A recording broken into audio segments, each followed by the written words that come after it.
Good morning. If you're watching this video, probably isa lang ito sa mga videos na ginawa ko about V-Mobile. Today, nandito ako sa Gensan to retrieve my newly encashed check.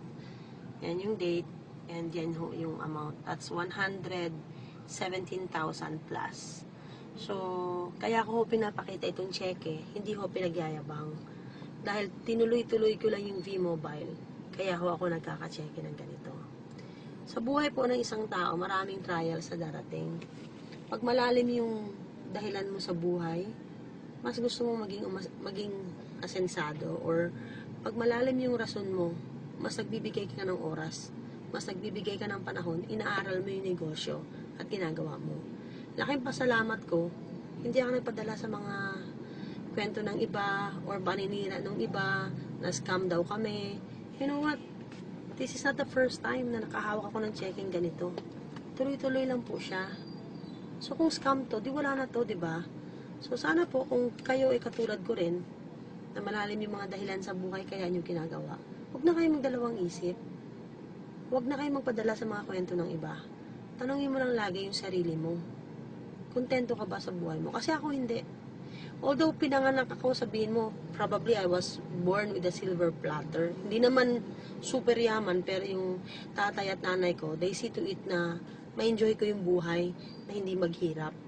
Kaya lang, hindi mo hawak yung panahon Sila matataas yung pwesto nila sa trabaho, pero hindi naman nila pwedeng ibigay sa'yo yung pwesto nila sa trabaho. When my mom died, she was the Provincial Treasury Supervisor 5 of the province of South Cotabato. When she died, I did not become the Provincial Treasury Supervisor 5 ng province ng South Cotabato. Meaning to say, kung anong meron yung parents natin, it's not a guarantee na yun din yung atin.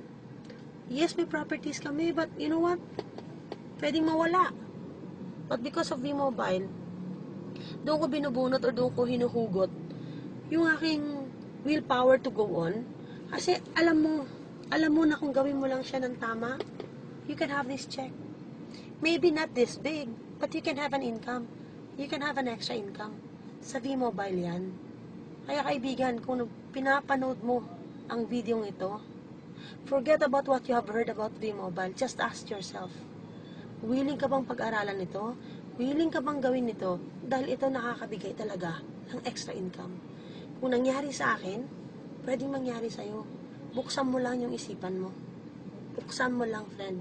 Kasi nasa kamay mo ang kasagutan for the dreams that you want in your life.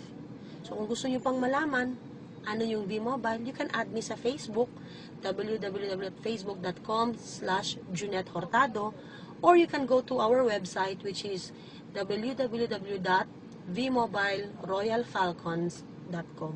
Uulitin ko lang, gaano kalalim ang dahilan kung bakit gusto mong umasenso. Dahil pag malalim, kaibigan, walang makakapigil sa'yo. Payaman.